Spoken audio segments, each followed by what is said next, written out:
Olá, estamos começando mais uma edição do programa Em Comum. Hoje é sábado aqui da Inova Tem Em Comum. Daqui a pouco a gente se encontra aqui no programa Em Comum.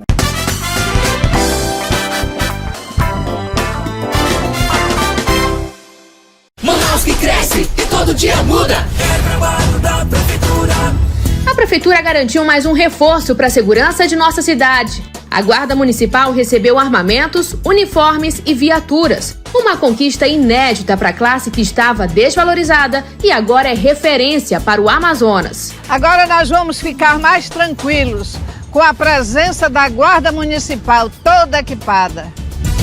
É trabalho da prefeitura. Prefeitura de Manaus.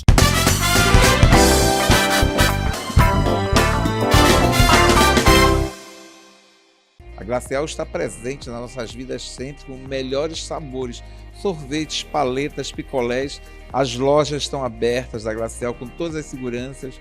O parquinho também, os parquinhos estão funcionando, enfim. Glacial tem que estar presente na sua vida. O tema de agora é bastante polêmico e bastante, assim, vamos dizer, faz com que a gente pense muito. O que é isso? Por que isso aconteceu no mundo? O que nos traz benefício? Eu estou aqui com o Dr. Alexandre Borja e com a doutora Mirtes Lemos. A gente vai falar sobre reprodução humana assistida. O que é isso, doutores? Obrigado por estarem aqui conosco, mas esse tema ainda é bastante perturbador, vamos dizer assim, para algumas pessoas. Mas muito pelo contrário, não é nada de perturbador. Ele traz com que esperança para aqueles casais que querem ter filhos, querem ser pais, mulheres que querem ser mães depois dos 50, enfim. Aí tem gente que diz assim, mas se eu tiver filho depois dos 50, o meu filho vai nascer com problema. Muito pelo contrário, se tiver um acompanhamento médico sério, com toda a segurança, vai ser uma mãe saudável, e a criança vai ser saudável e vai trazer muitas alegrias ainda. Assim a gente espera dos filhos, né? Obrigado, doutor Alexandre. Obrigado, doutora Mirtes. Tá, o que a gente veio aqui bater um papo contigo? Um papo informal. Bom, informal. A reprodução humana já tem 45 anos. Né? E parece que é um assunto novo ainda. Assunto novo, parece que é um assunto novo. Isso, né? Mas é realidade e tende a crescer muito. Bastante. Hoje a gente está com a nova legislação que impede algumas coisas, mas também nos ajudou em muitas coisas, como congelamento de óvulos em paciente até 37 anos. Hoje, antes a gente só congelava óvulo até 35. E hoje, com essa abertura da nova legislação, se postergou mais um pouquinho. Eu queria que o Alexandre, como especialista, ele que está na linha de frente na reprodução assistida agora, depois que o Dr. Arthur Lemos, que foi um dos precursores há 15 anos atrás, em 2006, ele partiu para São Paulo, para o Círio de Bandeiras, para estudar a reprodução assistida de alta complexidade. E é um estudo muito bonito, né, doutor Alexandre? Porque tem a ver com a vida, né? Não que os médicos queiram brincar de Deus, né? Mas muito pelo contrário, querem auxiliar nessa vida na Terra com bastante alegria, né? Que os pais... Acho que você diz que é sofrer do paraíso, mas eu acho que todo mundo quer sofrer um dia do paraíso, né? Com filhos, né? Com absoluta certeza, né? Então, a Organização Mundial de Saúde considera a infertilidade conjugal como uma doença. Então, é uma doença, é necessário acompanhamento médico, diagnóstico médico e tratamento. É claro que a gente tem aí algumas questões éticas a serem colocadas, as limitações do próprio ponto de vista cultural, social da nossa sociedade, mas é uma doença e precisa ser acompanhada, precisa ser bem conduzida e tratada. A gente tem uma estatística mundial de que 10 a 20% dos casais não conseguem ter filhos espontaneamente. E aí entra a reprodução assistida, entra o diagnóstico correto, entra a conduta mais apropriada para esses casais. Na sociedade a gente tem hoje uma abertura grande para casais homoafetivos que já são aceitos na sociedade, o casamento civil homoafetivo. Esses casais têm o direito de constituir famílias, sejam casais homoafetivos masculinos ou femininos. Então a gente tem essa abertura também na sociedade para que as pessoas constituam as suas famílias e a medicina venha evoluindo nesse sentido. Das ciências médicas, a que mais evolui nos últimos tempos, sem dúvida nenhuma, é a reprodução assistida, com a classificação dos embriões, os estudos genéticos, tanto genéticos cromossômicos quanto de malformações. Então, é uma evolução fantástica que, como a Mirtz falou, né, é uma ciência linda, é uma evolução médica fantástica. O congelamento tanto de óvulos, quanto de espermatozoides, quanto de embriões, isso garante não só uma qualidade de vida para esses casais, quanto uma gestação num futuro, seja próximo, seja distante, com menos risco para eles. Então, a evolução é fantástica nesse ramo. Por que sempre a mulher é acusada de ser infértil? O homem nunca tem essa responsabilidade negativa, né? É sempre a mulher que é infértil. Olha, ela que não me dá filhos, ela que não consegue engravidar. O homem nunca assume. É cultural isso no Brasil. Infelizmente, a gente observa isso por meio da mídia, da divulgação, de que eles não conseguem fazer o exame de próstata. E todos nós somos obrigatórios. Temos que fazer um dia, né? Mas o homem, por uma questão de machismo, disse que não. E muitos continuam morrendo ainda desse tipo de câncer, de doença, né? Muito triste. É muito triste. Mas existem homens que têm doenças, esses problemas, entram no casamento, querem ser pai, mas não vão buscar o tratamento antes. Eu sou a favor do teste pré-nupcial. Eu defendo esse teste para ver se dá certo sexualmente, porque não é só a relação sexual que você vai ter. Você quer ter filho, você quer ter família, você, enfim, como o doutor me falou, são famílias homoafetivas, enfim, qualquer tipo de relacionamento hoje tem o direito de constituir família, né? Perfeito. Então, assim, como você bem disse, é cultural, né? E a gente tem estudos agora recentes da nossa Sociedade Brasileira de Reprodução Assistida que as próprias mulheres, em 60% das vezes, acham que o problema é delas, sem ter feito o exame no companheiro. Então, nas estatísticas mundiais, a gente tem aí por volta de 40% dos problemas femininos, 40% dos problemas está relacionado ao homem e 20% que nós chamamos sem causa aparente, que a medicina ainda não conseguiu detectar a causa, mas que nós sabemos que ou é imunológica ou é genética, mas não tivemos ainda capacidade científica de fazer esse diagnóstico. Mas então, praticamente a metade é do homem e a metade dos problemas são das mulheres, apesar das mulheres se acharem mais culpadas ou muitas vezes se vitimizarem nesse processo. Isso é muito triste, né? Eu acho, né, doutora, que é muito triste quando a mulher se acha culpada de não ter filhos num relacionamento. E ela carrega essa responsabilidade muito grande. Muito grande, com certeza. Hoje nós recebemos um casal que ele é azoospermico. O que é isso? Não tem espermatozoide no ejaculado. Zero espermatozoide. Zero. E ele já viu. Tem homem que não acredita. Não acredita. Ele acha Exatamente. que tem esperma, mas que não sabe o que realmente detectar. Exatamente. O que tem no esperma, que não fez um exame apropriado. Perfeito. Né? Isso é importante explicar. Ele sente prazer, mas não, exatamente. Ele não tem... Ele tem prazer, tem orgasmo, ejacula, exterioriza o sêmen dele, mas no sêmen não tem espermatozoide, que é a célula que fecunda, que é a célula que vai gerar um novo ser. Então, o fato de ter ejaculado não necessariamente quer dizer que tem espermatozoide naquele material. Para gerar uma criança. Para gerar uma criança. Perfeito. E aí a gente tem que investigar se é obstrutivo ou se é secretor, se ele já nasceu assim, para ver se a gente pode fazer a punção no epidídimo. Se for obstrutivo, tem jeito. Se for secretor, só com sêmen de banco de sêmen ou então do irmão dele. O irmão dele pode ser doador dele. Porque hoje a legislação já permite isso, desde que não tenha consanguinidade. Olha que coisa linda. É verdade. Lindo, tu já pensou? O único problema é que eles não podem brigar e dizer assim, olha, o filho é meu, não é teu, né? Eles não podem brigar, porque ainda tem essa questão, né, que envolve família de vez em quando. E o Alexandre recebeu ontem uma paciente, não foi, Alexandre? Ela laqueou muito cedo. A quantidade de laqueaduras no estado do Amazonas, no mundo, no Brasil principalmente, assusta, né? Porque a altíssimo. É altíssimo, né? Altíssimo. E muitas vezes a gente recebeu, por exemplo, uma moça que aos 17 anos ela foi laqueada, sem a vontade dela, sem o conhecimento e consentimento. Foi a madrasta que pagou para ligar a trompa dessa moça. Ela fez a laqueadura, só foi descobrir depois que foi ter um novo relacionamento e tentou engravidar e não conseguiu. Fez um exame para o diagnóstico. E quantos filhos ela tinha? Ela tinha uma filha apenas. Imagina a pessoa ter um filho com 17 anos.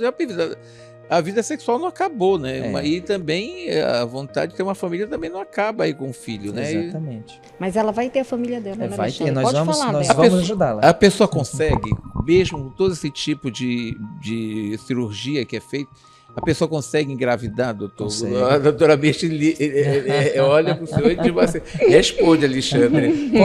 Consegue. Isso é tão bom quando a gente Então, leva essa esperança ao telespectador, consegue, telespectadora, né?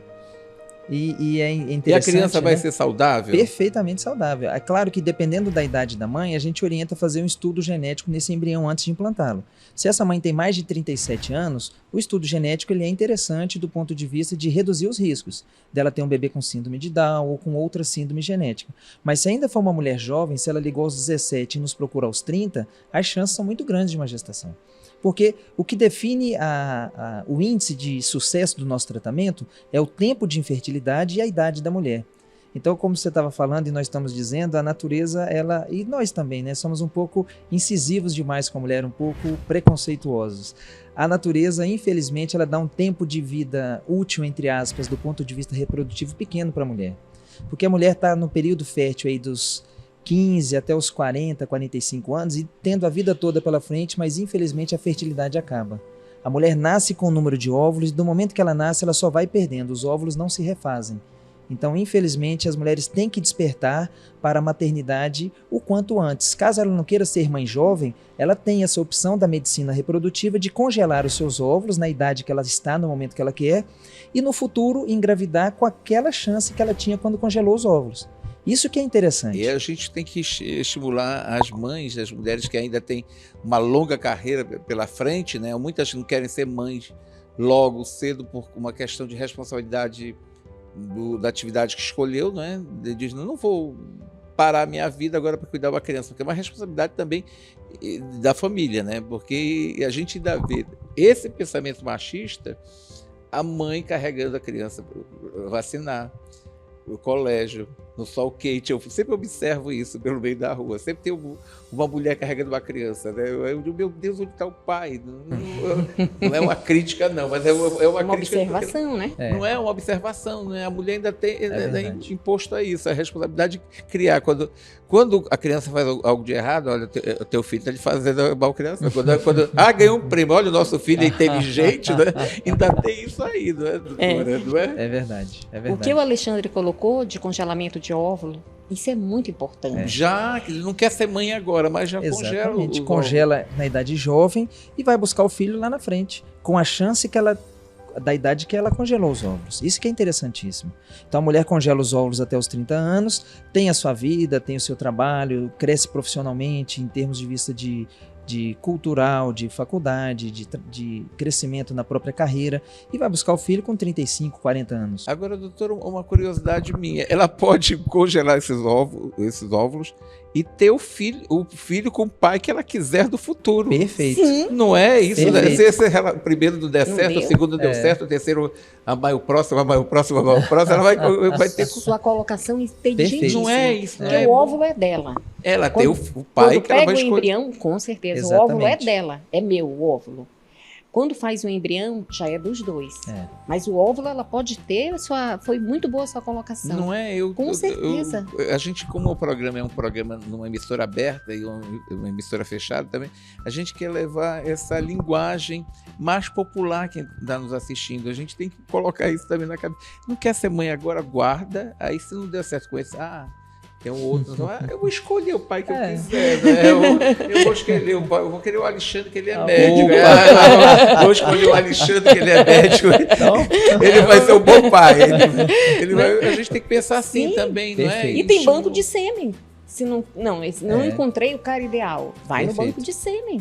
Aí você pega o sêmen, idealiza o que você quiser e microinjeta e vai ter teu filho. Olha que coisa, olha que ciência linda. Sim, olha que ciência linda. Mas eu acho que não deve se prolongar depois de 50, né? Isso, né?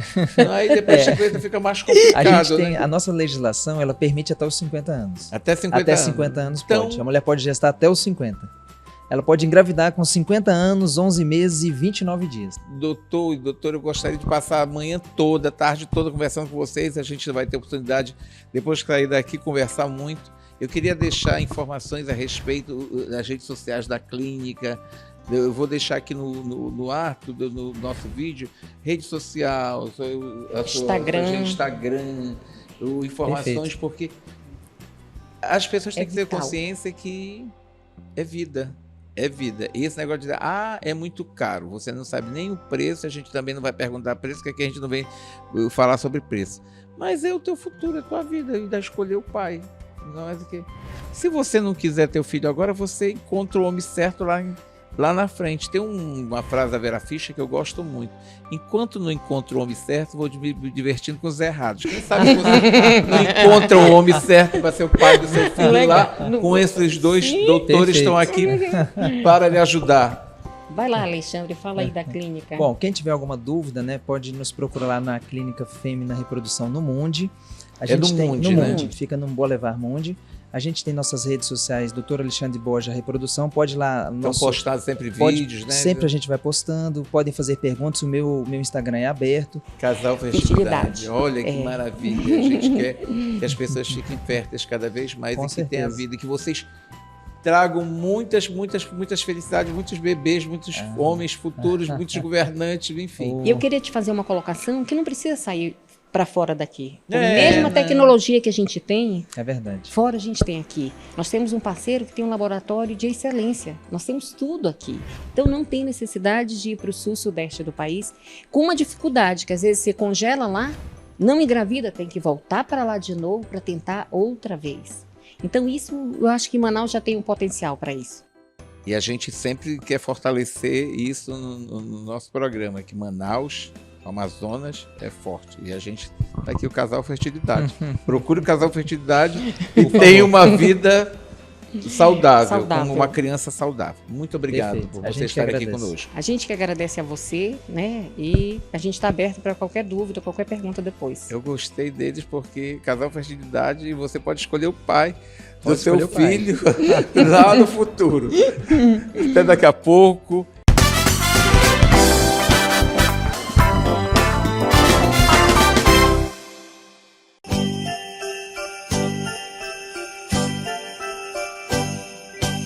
Está tudo muito bonito, né? Eu convido até o pessoal para venha prestigiar, porque está tudo muito lindo. É gratificante ver a nossa cidade assim tão bonita, tão iluminada. Manaus precisa, né, de um presente assim, né? Um presente muito bonito.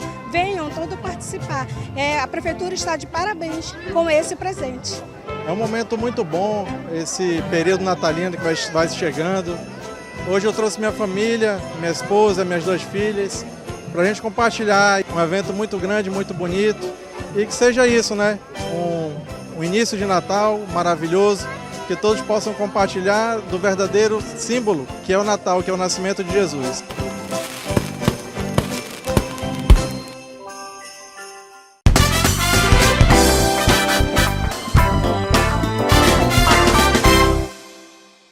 Tem um assunto que me despertou muita curiosidade há muito tempo. Evidentemente que eu leio, mas eu nunca tinha conversado com um especialista sobre isso. O PrEP. Aí, quando eu falo para pessoas, inclusive esclarecidas, elas perguntam, mas o que é PrEP? Eu digo, procura no Google, que o Google vai te trazer maiores informações a respeito disso. Eu estou aqui com o Dr. Noaldo Lucena, que é infectologista. Ele, antes de nós entrarmos no ar, evidentemente, estava me abastecendo com informações interessantíssimas sobre esse universo do PrEP, informações que a Fundação de Medicina Tropical Dr. Heitor Vieira Dourado recebe todos os dias, e a gente quer trazer esse tipo de conteúdo para a nossa sociedade. Nós não podemos esquecer que o HIV continua sendo uma doença que cresce no mundo. Tem diabetes, mas tem HIV, a gente não pode ficar com medo apenas da Covid, a gente tem que estar receoso do HIV. E, às vezes, a gente fica pensando assim, doutor, será se todo mundo usa preservativo? Será se é obrigatório todo mundo usar preservativo? Será se as relações sexuais são seguras, mesmo entre heterossexuais ou homossexuais? Eu não sei, são tantos rótulos que nós temos hoje em dia, que eu já descobri um dia desse, eu conversando com amigos, que tem o HSH. Aí todo mundo diz, mas o que é o HSH? São homens que fazem sexo com homens, mas necessariamente eles não são gays. Aí todo mundo mas o que é isso? Eu digo, não me pergunte, que é coisa do Ministério da Saúde, eu não tenho conhecimento técnico para responder. Obrigado pela sua presença aqui conosco. O senhor falava, mas assim que fala demais, eu também falo demais e sou curioso demais. Obrigado pela presença aqui conosco. Bem, eu gostaria de primeiro agradecer, Júlio, pelo convite. Realmente é uma honra, é um prazer gigantesco estar aqui para a gente conversar um pouco sobre um assunto que a mim me parece extremamente palpitante e que a mim me interessa muito, né? A gente se formou desde o início pensando em trabalhar com HIV. Toda a minha vida profissional foi montada em cima de estudos sobre HIV. Então a gente faz uma série de ambulatórios específicos, entre eles, na Fundação de Medicina Tropical, a gente faz um ambulatório de PrEP, que é a profilaxia pré-exposição sexual. A gente também tem a PEP, que é a profilaxia pós-exposição sexual. Ou seja, para ficar mais claro talvez para os telespectadores, no momento em que você faz a PrEP, você está se prevenindo antes da relação sexual. E quando você faz a PEP, é como se fosse uma espécie de pílula do dia seguinte que as mulheres tomam.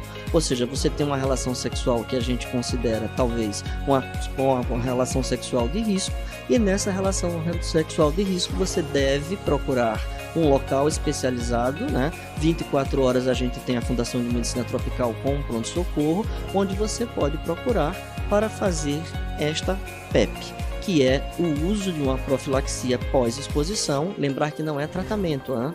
É profilaxia.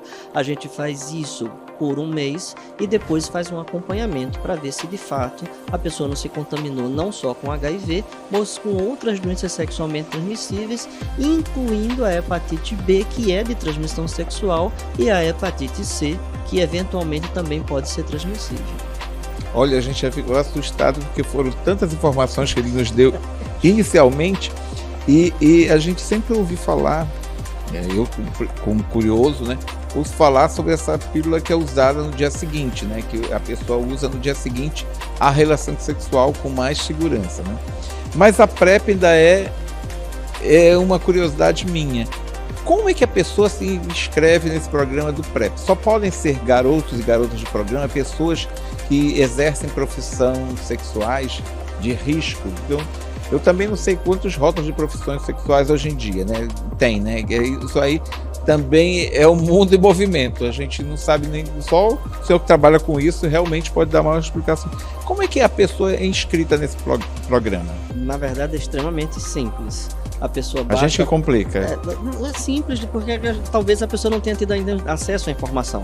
Eu acho que acesso a essa informação, e aí parabéns ao seu programa justamente por esse espaço e por essa oportunidade, é justamente isso. É simples como chegar no balcão da Fundação de Medicina Tropical e dizer que quer fazer PrEP. Obviamente que essa pessoa irá passar por uma avaliação para ver se ela é ou não portadora do vírus, é ou não portadora de outras doenças ou infecções atualmente, como a gente diz, né? Não se diz mais DSTs, se diz ISTs, infecções sexualmente transmissíveis. E qual a diferença de infecção para a doença? Porque justamente HIV é algo que eu posso me contaminar hoje e só aparecer doente daqui a 5, 6, 8 ou 10 anos. Vai depender aí da relação do vírus com o hospedeiro, ou seja, com o meu organismo, para levar um tempo até isso se manifestar. Quando isso se manifesta, passa a se chamar de doença.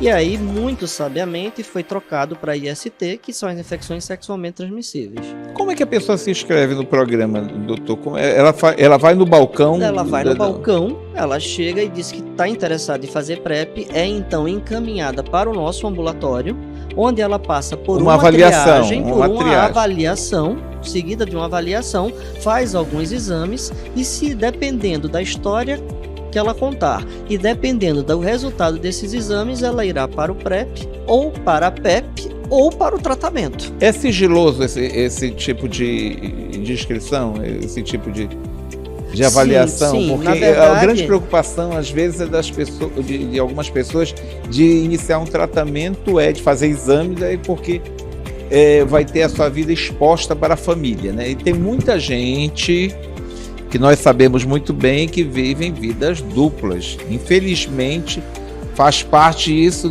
da história da sociedade em geral, não é só em Manaus, né? No mundo, né? Exato. Há muitos e muitos e muitos anos. Sim.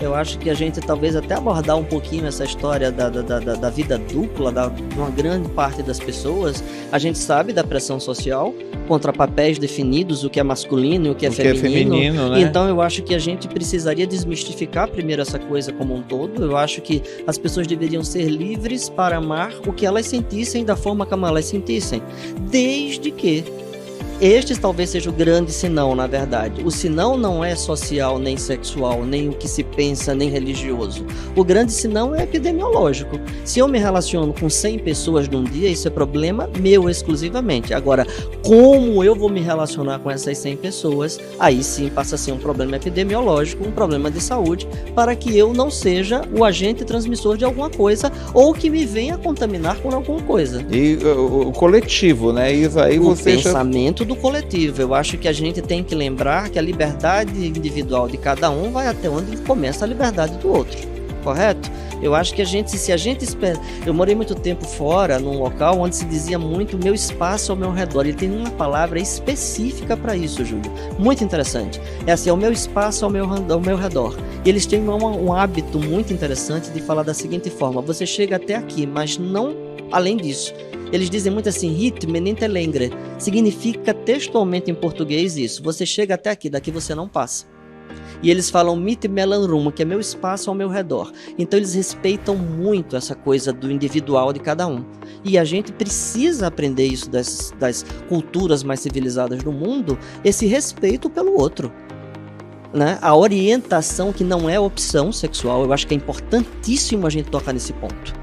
A gente não tem uma opção. A opção é eu poder decidir ser assim ou ser assado.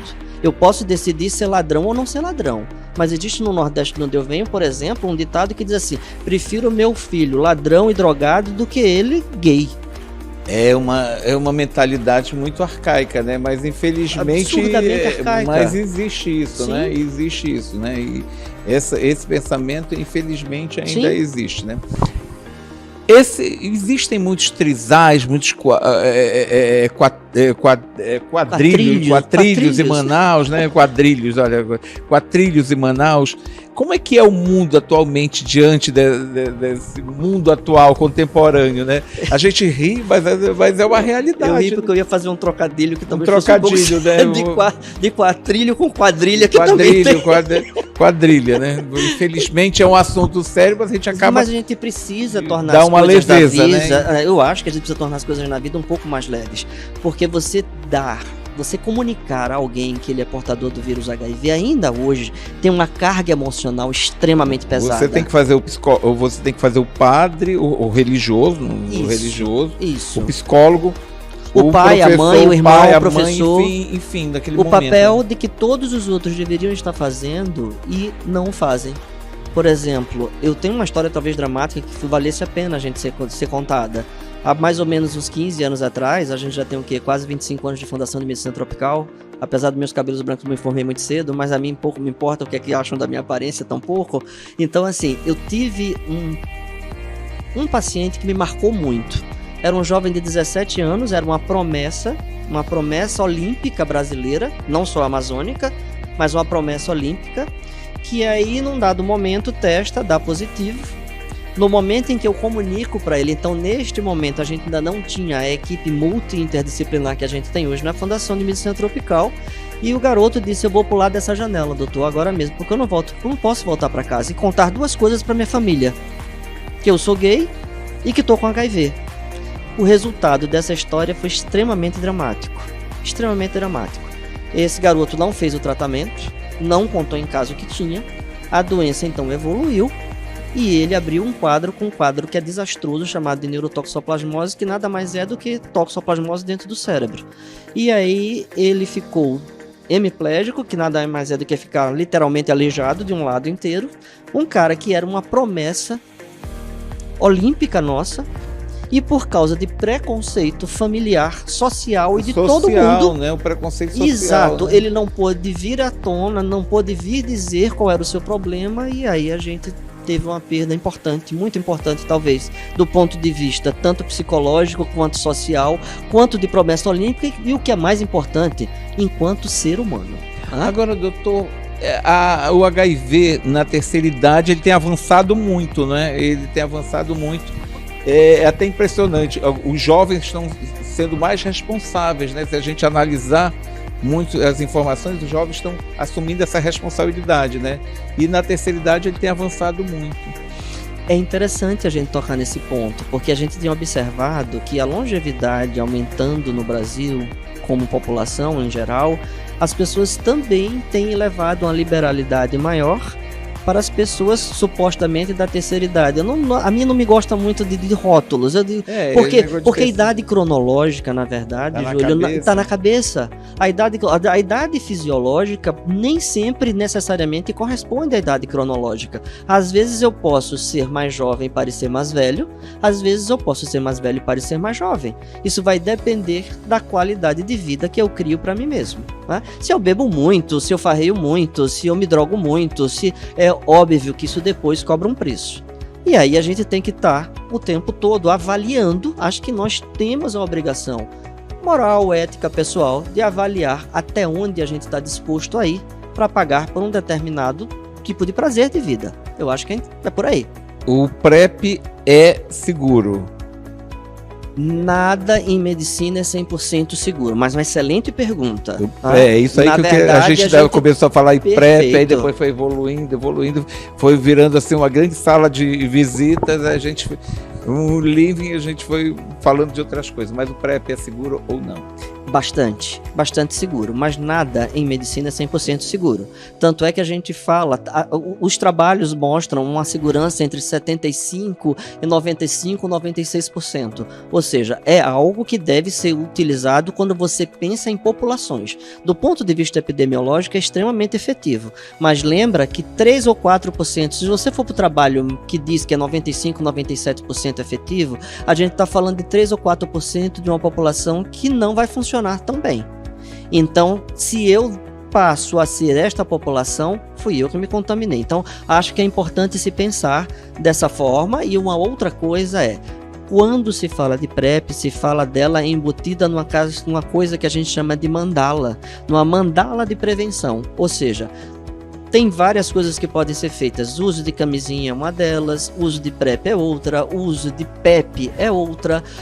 Evitar contatos sexuais com pessoas que eventualmente você possa suspeitar que tem alguma doença sexualmente transmissível. Tratar doenças sexualmente transmissíveis. A gente sabe, por exemplo, que as doenças sexualmente transmissíveis que produzem feridas, elas aumentam em muito, em torno de 18 a 22 vezes a possibilidade de contaminação com vírus HIV. Então, eu acredito que utilizar a mandala de prevenção seja muito mais seguro. Obviamente que isso está relacionado e muito à quantidade de parceria.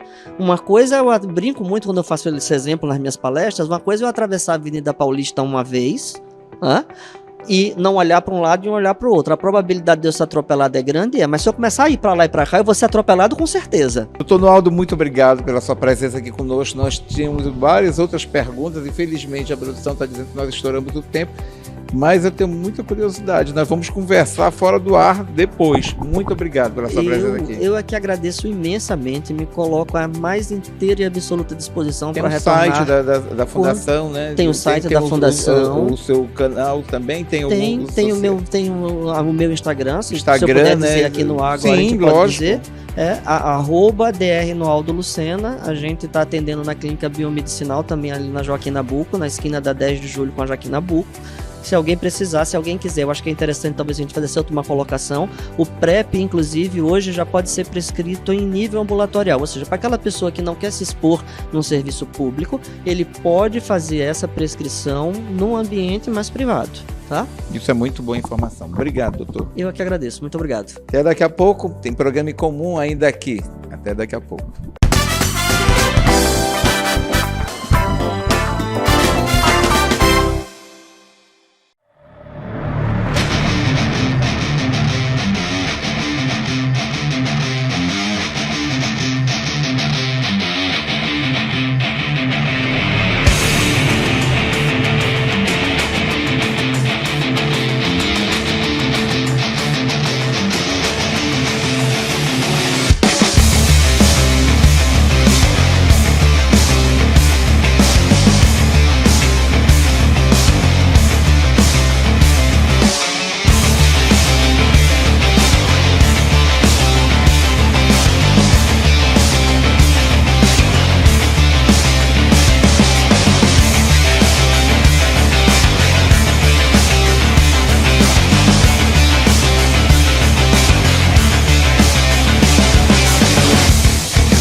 Delano. A Delano tem todo esse charme, toda essa qualidade de produtos, enfim. A Delano é uma das marcas mais respeitadas no mercado brasileiro e internacional também. E a gente fica muito feliz em a Delano estar aqui conosco e nós estarmos aqui na Delano, porque nós estamos do lado de uma moça belíssima, uma jovem arquiteta. Essa história de jovem, assim, então não, eu acho assim meio antigo falar jovem. Uma mulher competente, uma mulher bonita, uma mulher que desponta agora no mercado com todo esse talento como arquiteta, Ana Letícia. Ana, obrigado por você ter aceitado o nosso convite para estar aqui na cozinha da Delano. Você que tem feito projetos maravilhosos para a Delano, é uma das parceiras da Delano, tem trazido muitos clientes para a Delano e os clientes têm se apaixonado cada vez mais pelos serviços do seu escritório, juntamente com o seu sócio, Fernando. A gente tem que noticiar também aqui, destacar que o Fernando é um dos parceiros seus, né? Isso, ele. Mas hoje, só que está aqui na cozinha conosco é a Ana Letícia, que veio nos brindar com essa receita maravilhosa que a gente vai passar para os nossos telespectadores e falar um pouco do trabalho do escritório. Você tem 7 anos de mercado? Tenho 7 anos de formada. Isso no mercado já atuando, já tenho 9 anos de escritório de arquitetura. Eu trabalhei muitos anos em um escritório, tanto como estagiária como arquiteta depois. E o ano passado eu abri o meu próprio espaço físico, né? Que é aqui no The Office. O escritório hoje ele conta com... O foco principal seria residencial, mas ainda temos muitos projetos de clínicas e consultórios, que é uma das minhas formações, que é a arquitetura hospitalar. E de um ano para cá a arquitetura cresceu muito. Com tudo que aconteceu no mundo, as pessoas olhando mais para dentro de casa, a arquitetura teve um boom muito grande, graças a Deus. A Delano, junto comigo nesse último ano, tivemos muitos projetos de pequenas, médias e grandes proporções. E a arquitetura, querendo ou não, é um conjunto, né? Tanto do profissional quanto dos parceiros que estão envolvidos em cada projeto. Não tem como falar que o sucesso de um projeto é só do arquiteto, só do profissional. É desde a pessoa que está ali na execução... Todo mundo envolvido, quanto né? Todos os profissionais, as lojas, fornecedores envolvidos. E os fornecedores, eles são importantes para a realização dos seus projetos. Com certeza. Eles que vão colocar o selo de qualidade naquilo que o cliente encomendou a você, né?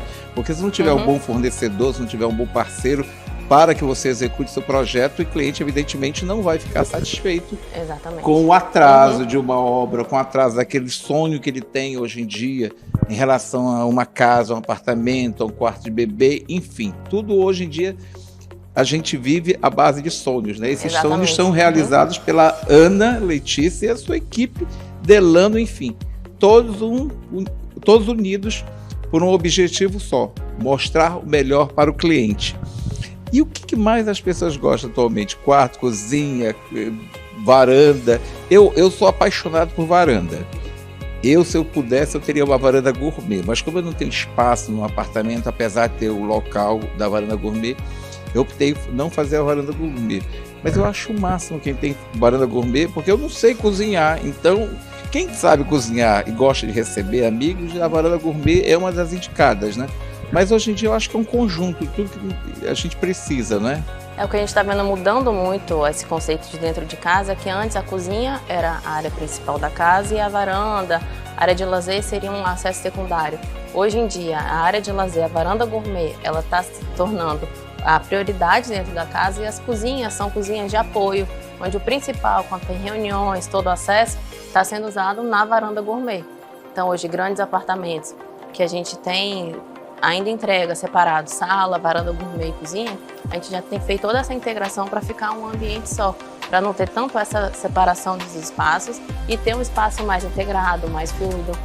Agora, Ana, uma vez eu lendo uma entrevista do Sigmund Bergman, que é um dos maiores arquitetos brasileiros, ele dizia o seguinte, que sua casa não tem que ser um escritório combinando as cores, cada um tem a sua própria identidade, né? E a Delano tem essa variedade de cores, tons, paletas, enfim, de materiais para que você possa brincar com os ambientes, né? Fazer espaços lúdicos, inclusive, dependendo da idade, de quem vai morar lá, né? Porque uma pessoa de 60 anos tem uma ideia de moradia totalmente diferente de uma pessoa que está na faixa etária dos 20 anos, né? Um casal mais jovem, enfim. hoje em dia a Delano proporciona isso. Como é que é feita essa escolha de cores, hein? Ou materiais hoje em dia? Porque tem uns materiais que são mais tradicionais, né? Que a Delano mantém isso no mercado, por mais que esteja no mercado há muito tempo, mas a Delano mantém para satisfazer aquele cliente que gosta desse tipo de material de cor. A gente tem que entender muito o perfil do cliente que a gente está fazendo o projeto. Então é saber se ele é uma pessoa mais clássica, mais contemporânea, se ele quer fazer uma casa pensando a longo prazo ou se ele realmente está ligado em todas as tendências, também, né? Que é uma pessoa que vai mudando as tendências, ele vai querer fazer uma reforma, seguir sempre esses padrões, ou uma casa realmente que seja uma casa mais neutra, pensando a longo prazo. E aqui na Delano a gente tem os materiais que estão sempre em linha. Eles estão sempre fazendo lançamento de atualizações de novas cores de laca, novas cores de madeira, mas sempre seguindo toda uma pesquisa de mercado, ligando mobiliário, moda, toda essa mudança de estilo de vida que está tendo. Então a gente tem o padrão e todas essas mudanças conforme o decorrer dos anos. Que podem ser adaptados ao projeto. Exatamente. Que já foi feito há alguns anos, né? Exatamente. O projeto que foi feito em 2021, ele pode sofrer assim, uma mudança, ele pode ser adaptado em 2025, ele né? Ele pode fazer um retrofit.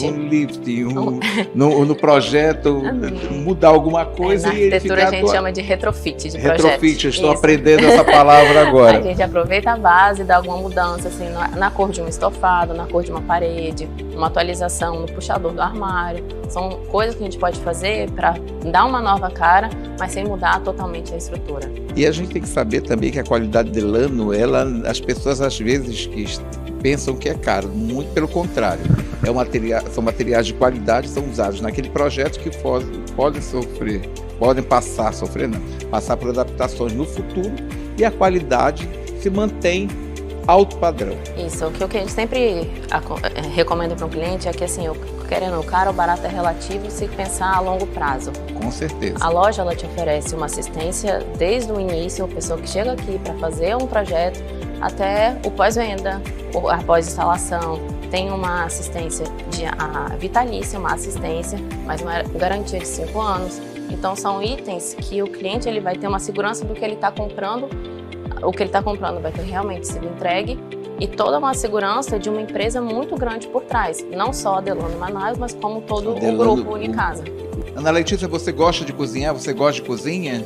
Gosto. A minha família, eu sou mineira. Você é mineira, sou de Uberaba, tradicional família mineira, adora uma cozinha, né? Então é uma família que cresceu em volta de fogão, de cozinha. Fogão a lenha. Desde pequena com as minhas avós, né? Eu já ia falar. Então eu tenho esse hábito desde pequena, os jantares que eu tenho com meus amigos, com minha família, sempre. Você vai pra cozinha? Então hoje a Ana Letícia está aqui na cozinha conosco, da Delano, todo esse charme da Delano, e a gente vai aprender uma receita aqui especialíssima que serve para a entrada. Se você estiver em casa, você já pode anotar a receita aí, porque é muito charmosa, inclusive, essa receita. O que a gente faz? Como a gente elabora esse prato? É um folhado de brie com nuts caramelizados. É um prato que fica muito bonito e ele é muito simples o preparo e os ingredientes também você encontra com facilidade. Em qualquer supermercado? Qualquer supermercado.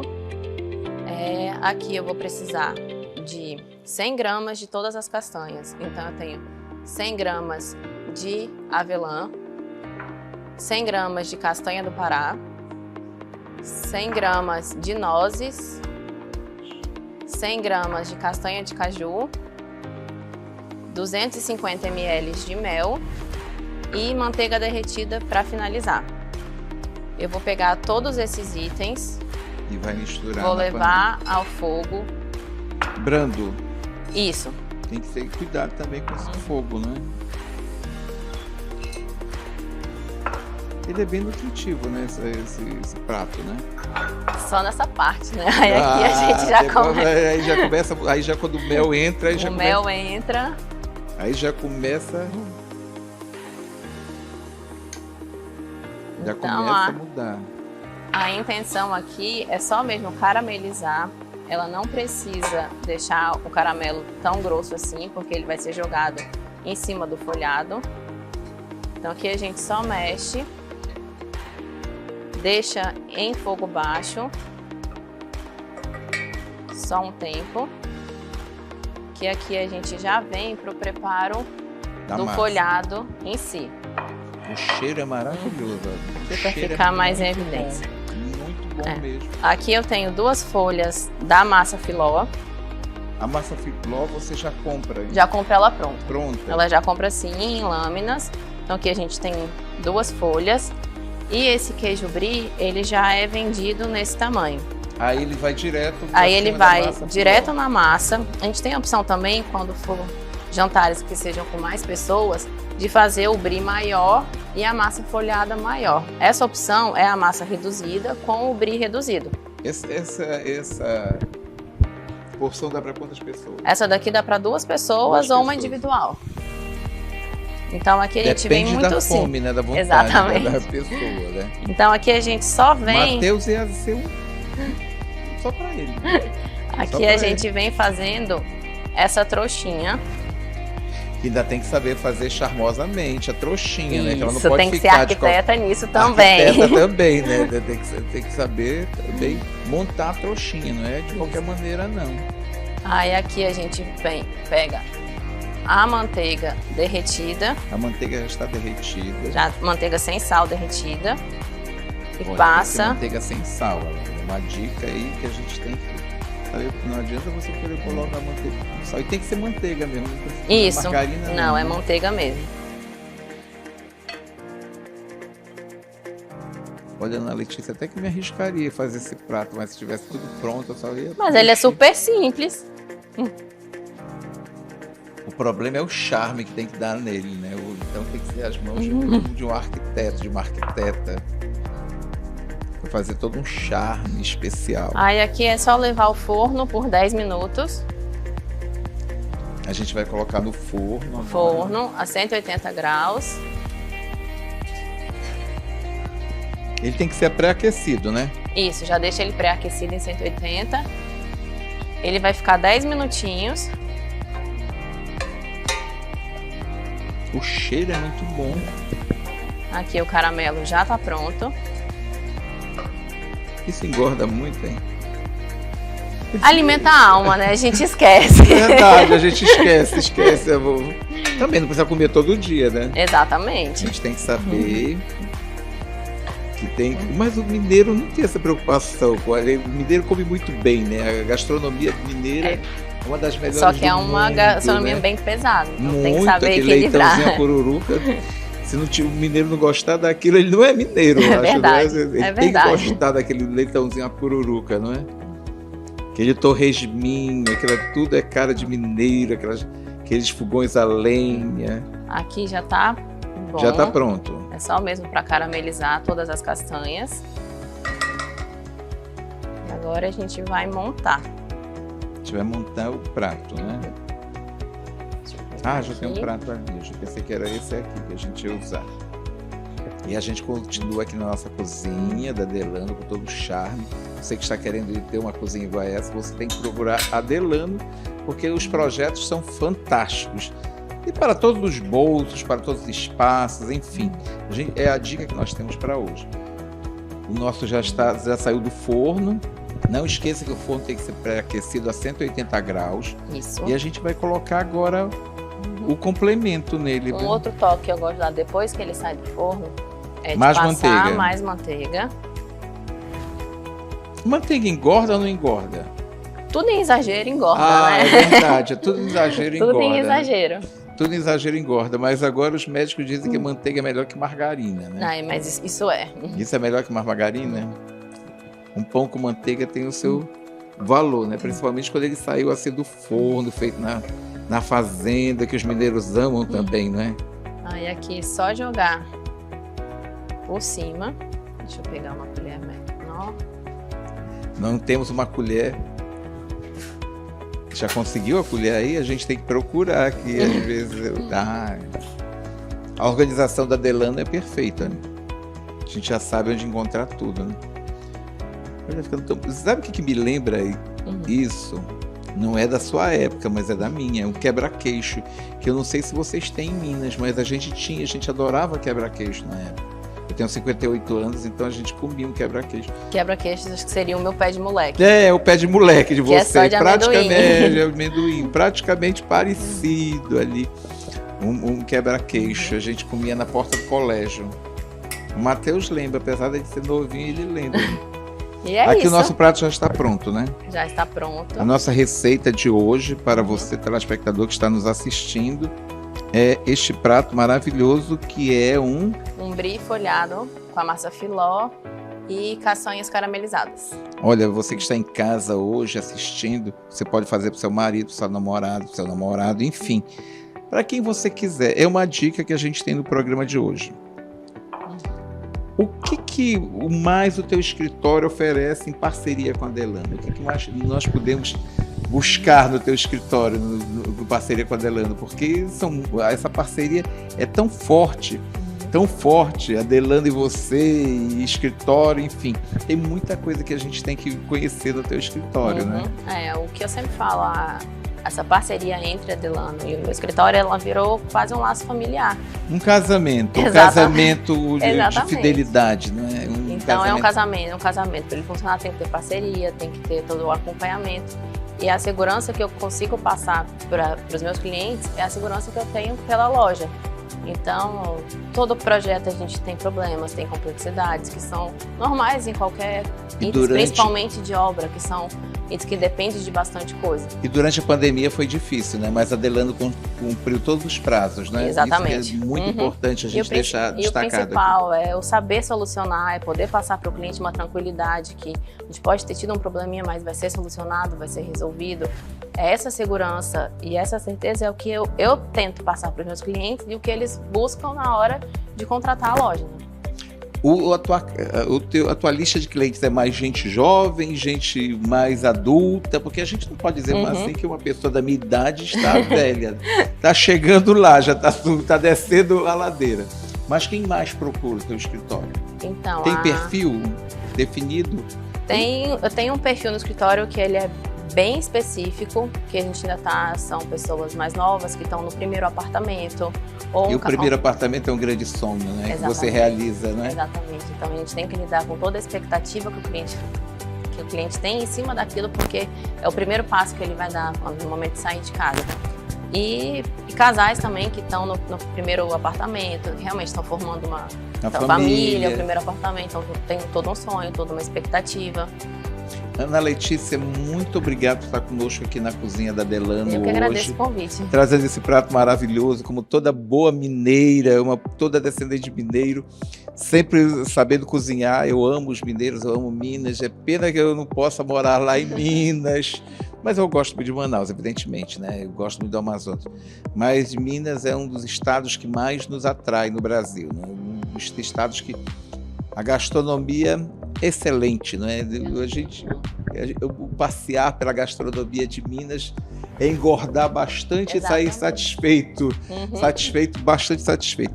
E eu fico muito feliz em registrar essa sua parceria com a Delano, porque a Delano nós sabemos que é uma das marcas mais respeitadas do mercado, é uma das marcas que cumpre suas metas, tem fidelizado cada vez mais o cliente.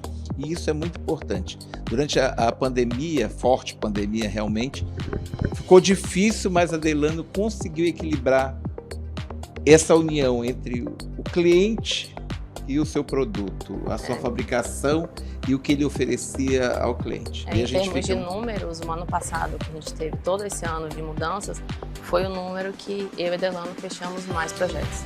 Queria deixar tuas redes sociais aqui para as pessoas seguirem, para as pessoas consultarem, contato, enfim, tudo isso vai ficar aqui. E a receita também a gente já postou aqui para que as pessoas tentem fazer da sua casa. Não sei se vai ficar igual, né? Mas a gente tenta fazer em casa. Obrigado mesmo. Eu que agradeço. Eu encerro por aqui o programa Em Comum. Semana que vem eu retorno aqui pela Rede Caldeirada de Comunicação, na Inova, emissora da Rede Caldeirada de Comunicação. Até a semana que vem.